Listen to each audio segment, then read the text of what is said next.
you will feel your way to greatness. Waiting miraculously to when the calendar flips to start making your life better is silly at best and pisses me off at worst. It is your life.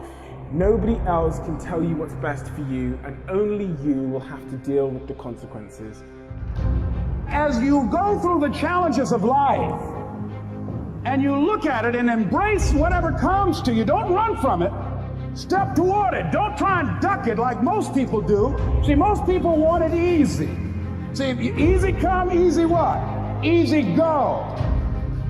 When you actually decide to make a change in your life, whether about weight or job or going out with somebody or relationships, that's when you actually pull it off. It's religion, not tactics.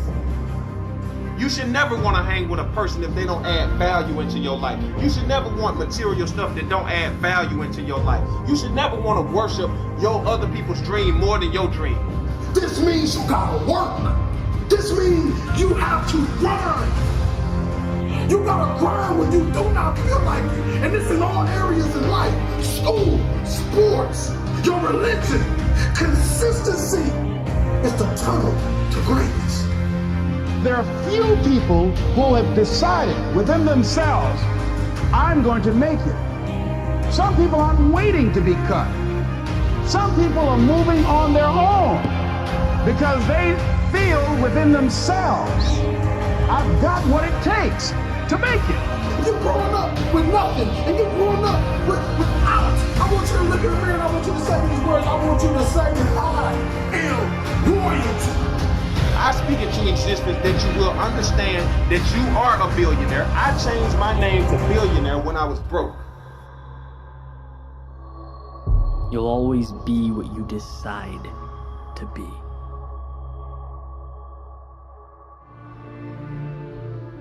When the right path happens to be the lonely path, and victory is separated by a drop 1 million feet deep or a cliff 2 million feet high, there I will be.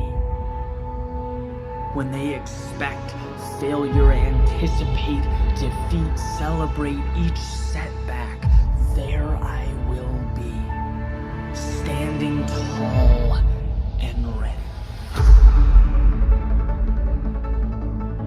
When there appears no way in, when my demons push me out, when my senses advocate retreat and the path forward is cloaked in doubt, there I will be, standing tall and ready. When I feel alone in my pursuit of tomorrow or tempted by the comfort of yesterday, when pride whispers of their relentless criticism and my legs cry out in exhaustion, there I will be, standing tall and ready. When hell rains down, when faith lets up, when my reason for beginning is replaced by a million little reminders of all that can go wrong, there I will be, standing tall and ready. When the sky looks like a ceiling, when the floor feels like home, when every light dims and every fear illuminates, when eyes roll and doors lock, when the sun submits, the clouds emerge, gravity flexes and my knees tremble, there I will be. Never will I back down, never will I cower or settle for the present when our future is limitless. I will get back up until I've made my point, won my battle, secured my fight. The world is simple, moving forward is not without its tests or lessons, but as long as I continue on, I evolve. With each step, I win. There's no running away or white flag or surrendering to the man in the mirror, the only conqueror capable of bringing me down. No, nothing will tell me what I can be. I will always be there, standing tall and ready, not because it's their will, but because each day is mine and not theirs. Look, I'm tired, I'm worn, but I'm here. And I'm ready for anything that waits ahead. What is pain to you? Do you understand? Do you even know what pain is? Stop running from it. Embrace the pain that you're gonna feel when you're trying to do something great. You have to understand, you have to know that with greatness comes pain. Pain can't be your enemy, it has to be your friend. You have to learn to embrace that pain. You have to learn to dig deep. When you feel that pain in your heart, when you feel that pain in your legs, the pain in your arms, you gotta learn to push through, dig a little bit deeper. Just know that that other person on the other side that wants to conquer you, wants to defeat you, is going through the same thing. Who's gonna win? Who's gonna impress their will upon the next man, the next woman, the next person that's gonna struggle through the pain? Dig deep. When you're sick, you gotta dig even deeper. When you're tired, dig even deeper. When you're feeling pain, dig a little bit deeper. On the other side of pain is greatness. How bad do you want to be great? Live with the pain. Embrace it. And the beautiful thing about being in a situation where people have sacrificed for you is that you have the power of so many people, right? I stand here as one person, but I come as 10,000. I stand as one, but 10,000 support me. Because the way in which we operate, many of us operate in the practical, what we're doing. Every day we do what we're doing. I know that my job from 9 to 5 is to do this, right? Then several of us maybe take that next step. How we do it. Do we do it with passion? Do we do it with conviction? But there's this next step that's amazing. Why are you doing what you're doing?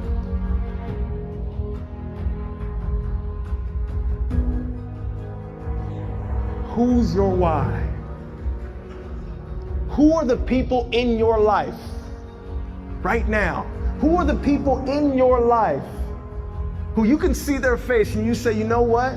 Because of you, I will do more, be more, and become more. Because of you, I will do more, be more, and become more.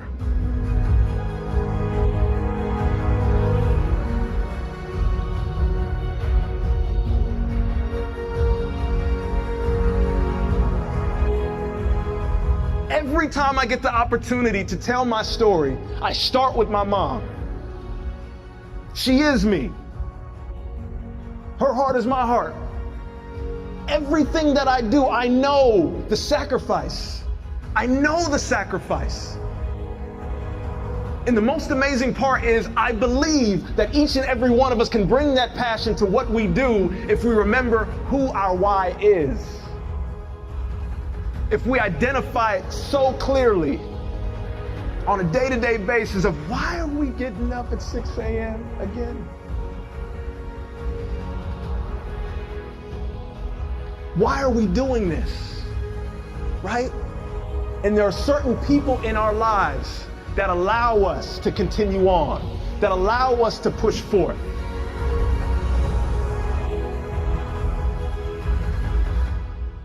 There's a guy by the name of Howard Thurman, and he was the mentor to Martin Luther King and Mahatma Gandhi. He was a deeply spiritual and reflective man. And the way in which he wrote and the way in which he spoke, everything that I read from him, it's just like powerful. But this one quote is fitting. Don't ask what the world needs. Ask yourself what makes you come alive. Because what the world needs is people who have come alive. Don't ask what the world needs. If you saw the most amazing part of when each and every individual was sharing their idea, can you feel how much emotion and passion they had in their idea? Right? Gripping the mic, like just ready to, because this was an idea. When you have a great idea, it comes from somewhere deep. Right? It allows you, every single one, when I'm listening and you guys are listening to these stories, there's a passion behind it. There's a helping a community behind it. There's not only a what's your why, but who's your why behind it. There's a vision. So the quote, again, is do not ask what the world needs. Ask yourself, what makes you come alive? Because what the world needs is people who have come alive.